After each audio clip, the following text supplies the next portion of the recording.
નમસ્કાર, આપ જોઈ રહ્યા છો નેશન પ્લસ ન્યૂઝ. હું છું આપની સાથે હિરલ પંડ્યા. યોગને વૈશ્વિક સ્વીકૃતિ અપાવનાર પ્રધાનમંત્રી નરેન્દ્ર મોદીની પ્રેરણાને અનુસરીને વડોદરા મહાનગરપાલિકા દ્વારા પણ આંતરરાષ્ટ્રીય યોગ દિવસ નિમિત્તે આજે 12મા આંતરરાષ્ટ્રીય યોગ દિવસની ભવ્ય ઉજવણી કરવામાં આવી હતી.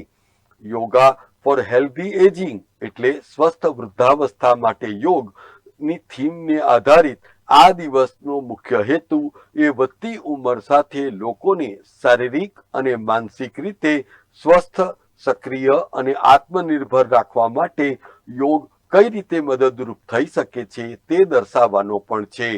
સમા સ્પોર્ટ્સ કોમ્પ્લેક્સ ખાતે આયોજિત આ કાર્યક્રમમાં ગુજરાત સરકારના કૃષિ અને ખેડૂત કલ્યાણ અને સહકાર મંત્રી જીતુ વાઘાણી ખાસ ઉપસ્થિત રહ્યા હતા. આ પ્રસંગે ગુજરાત સરકારના મુખ્ય દંડક બાળકૃષ્ણ શુક્લ, વડોદરાના મેયર ગીતાબેન મકવાણા, સયાજીગંજના ધારાસભ્ય કેયુર રોકડિયા, ડેપ્યુટી મેયર આદિત્ય પટેલ સહિત વિવિધ મહાનુભાવો ઉપસ્થિત રહ્યા હતા. 12મા આંતરરાષ્ટ્રીય યોગ દિવસની ઉજવણીના ભાગરૂપે મોટી સંખ્યામાં યોગ સાધકોએ ભાગ લીધો હતો. આ પ્રસંગે જીતુ વાઘાણીએ યોગથી થતા फायदाओं अंगेनी माहिती पण आपी हती. पूरे भारतवर्ष में हमारे प्रधानमंत्री वैश्विक नेता आदरणीय नरेंद्र भाई मोदी ने दिनों में हमारे योग की स्वीकृति मिली.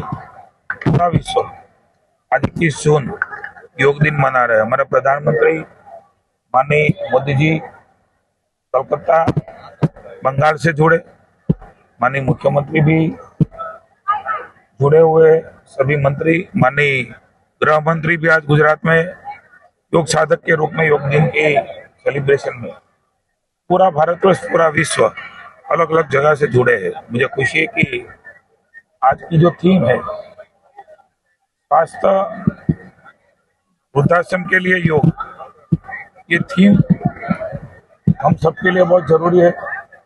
योग भी जरूरी है, योग साधना भी जरूरी है.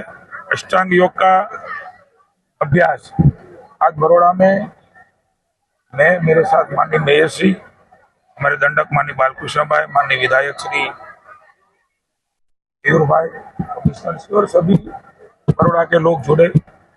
इस दिन के लिए मैं बहुत बहुत बधाई देता हूँ. और ये योग एक दिन के लिए न रहे, एक समय के लिए न रहे, कोई कार्यक्रम के लिए भी न रहे, हमारा जीवन का एक अभिन्न हिस्सा कैसे बने ये संकल्प करें.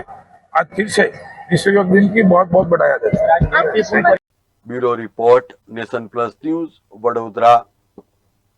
સમાચારોનો સતત અપડેટ મેળવવા માટે અમારી નેશન પ્લસ ન્યૂઝની યુટ્યુબ ચેનલને સબસ્ક્રાઇબ કરો, બેલ આઇકન દબાવો અને જોડાયેલા રહો ફેસબુક, ઇન્સ્ટાગ્રામ અને ટ્વિટર પર.